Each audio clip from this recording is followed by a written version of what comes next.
Heaven and earth will pass away, but my words will by no means fade away. But of that day and that hour no one knows, not even the angels of heaven, but my Father only. Matthew 24:35 and 36. No one alive right now knows. Jesus says he doesn't even know. Only the Father knows what day the end will come, what day Christ shall return. Matthew 24:37. But as the days of Noah were, so also will the coming of the Son of Man be.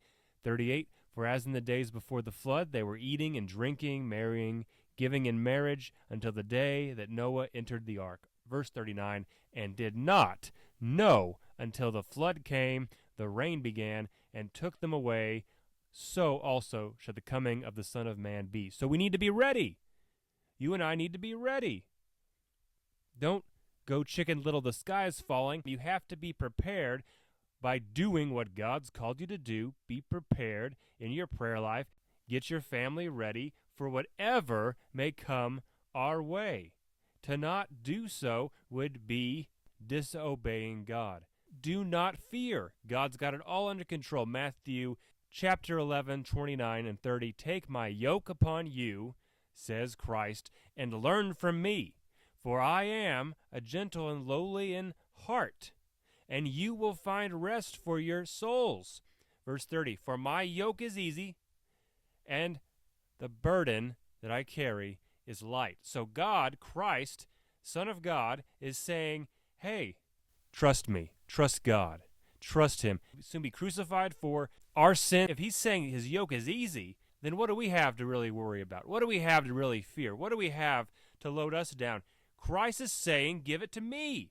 Yoke is easy. His burden is light. You don't understand. You don't know the amount of debt I owe. Well, without Christ, the debt that you and I owe, the penalty is death, hell. The penalty is something we cannot pay without Christ. Let's get our priorities straight. Let's get our focus correct. Let's make sure our point of view is honoring God and not focused on what the world says, because what the world says, what the culture says today, is not as important as what God has said is. Are you following the commandments? Are you loving God? Are you honoring the Lord with how you live every day?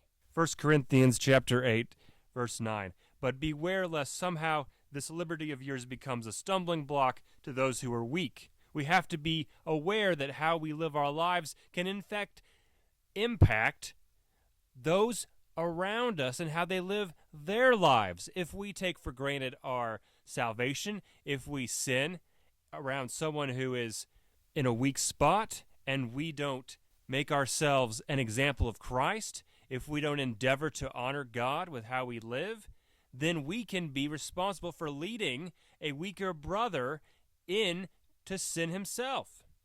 So it says in verse 11, because your knowledge shall the weak brother perish, for whom Christ died. But when you thus sin against the brethren, and wound their weak conscience, you sin against Christ. Therefore, if anything you do, if it is a sin you know for someone else, don't do it, because we're supposed to honor God with how we live.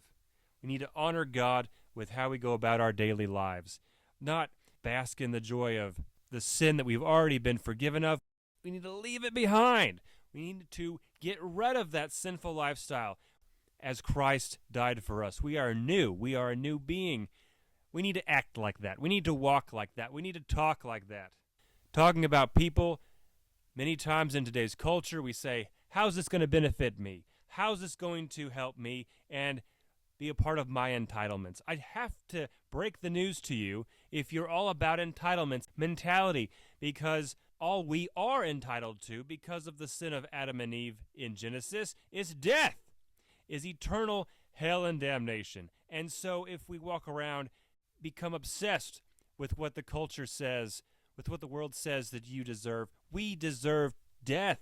That is all. We deserve hell. So without Christ, we have no hope. We have no salvation.